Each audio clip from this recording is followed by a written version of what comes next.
কোটালীপাড়া বঙ্গবন্ধু কন্যা জননেত্রী শেখ হাসিনার নির্বাচনী এলাকা। এখানে অন্যান্য প্রার্থী যারা রয়েছে, যারা বঙ্গবন্ধু কন্যা জননেত্রী শেখ হাসিনার ভোটার, তাদের সকলকে নিয়ে আমি একত্রে সমস্ত উন্নয়ন কর্মকাণ্ড এবং পথ চলতে চাচ্ছি। প্রথমে শেষ করি যে বঙ্গবন্ধু নির্বাচনী এলাকায় যেখান থেকে বঙ্গবন্ধু নির্বাচন করেছেন, তারই কন্যা সুযোগ্য কন্যা জননেত্রী শেখ হাসিনা নির্বাচন করছেন এবং সেখানে বঙ্গবন্ধুর একটি মোরালও ছিল না। তো আমি এবার এসে উপজেলার পরিষদের যে অর্থ অর্থাৎ এডিপির টাকা, এই অর্থ বরাদ্দ করে আমি প্রত্যেকটি ইউনিয়ন পরিষদে বঙ্গবন্ধুর মোরাল এবং মুক্তিযোদ্ধাদের নেম ফলক ইতিমধ্যে নির্মাণ করে দিয়েছি। আর বঙ্গবন্ধুর বিশাল মোরাল কোটালীপাড়ায় নির্মিত হচ্ছে। বঙ্গবন্ধু কন্যা ইতিমধ্যে সেটি উদ্বোধন করেছেন। আগামীতে এটি হলে কোটালীপাড়ার চিত্র পাল্টে যাবে। পরিকল্পিত আমাদের অলরেডি আমরা ইঞ্জিনিয়ারদের দিয়ে বাপার থেকে সিকিরিবাজার পর্যন্ত যাতে একটি ফ্লাইওভার হয়, এই এস্টিমেটটা করে আমরা মাননীয় প্রধানমন্ত্রীর দপ্তরে জমা দিয়েছি, এসডিডি মন্ত্রণালয়ে জমা দিয়েছি, যাতে কোটালীপাড়া আধুনিক উন্নত কোটালীপাড়া হয়। অনেক রাস্তাঘাট হয়েছে, ব্রিজ কালভার্ট হয়েছে, স্কুল ঘাট, স্কুল কলেজ হয়েছে, অত্যাধুনিক ওয়াশ ব্লক প্রত্যেকটি প্রাইমারি স্কুলে ইতিমধ্যে করে দেওয়া হচ্ছে। যেগুলো বাকি আছে আমরা আস্তে আস্তে শেষ করব।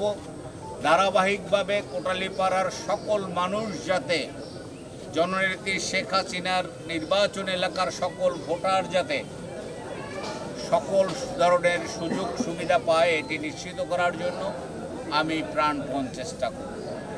আমি প্রায় 40 বছর যাবৎ জননেত্রী শেখ হাসিনার রাজনৈতিক কর্মসূচি পালন করে এসেছি।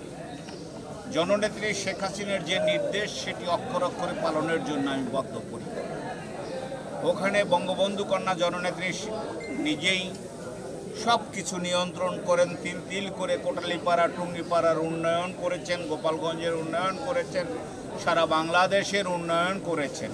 পদ্মা সেতু একের পর এক ফ্লাইওভার এবং কর্ণফুলী টানেল, বঙ্গবন্ধু স্যাটেলাইট সহ উন্নত সমৃদ্ধ বাংলা বিশ্বের সাথে সামঞ্জস্য রেখে বঙ্গবন্ধু কন্যা জননেত্রী শেখ হাসিনা প্ল্যান ওয়াইজে কাজ করে যাচ্ছেন। এখানে এই শিল্প কারখানা গড়ে উঠলে কোটালীপাড়া গোপালগঞ্জের অসংখ্য লোক কর্মসংস্থান পাবেন। এটি যাতে দ্রুত বাস্তবায়ন হয়, সেক্ষেত্রে জননেত্রী শেখ হাসিনা যেভাবে নির্দেশ দেবে সেভাবে আমি এটি দ্রুত বাস্তবায়ন করার জন্য প্রাণপণ চেষ্টা করব। ভাই আর কি করেন?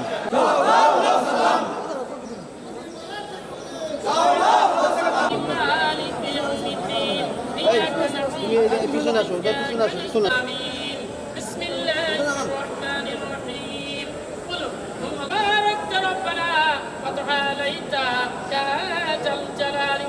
জাতির পিতা বঙ্গবন্ধু শেখ মুজিবুর রহমানের সমাধিস্থলে দাঁড়িয়ে নবুয়্বত রাসূলুল্লাহ সাল্লাল্লাহু আলাইহি সাল্লামের রওজায় পৌঁছে দিই।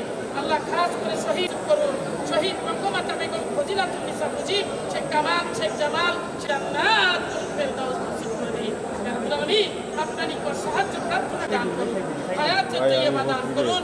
মাননীয় প্রধানমন্ত্রী যাতে সুস্থ শরীরে দায়িত্ব পালন করতে পারেন।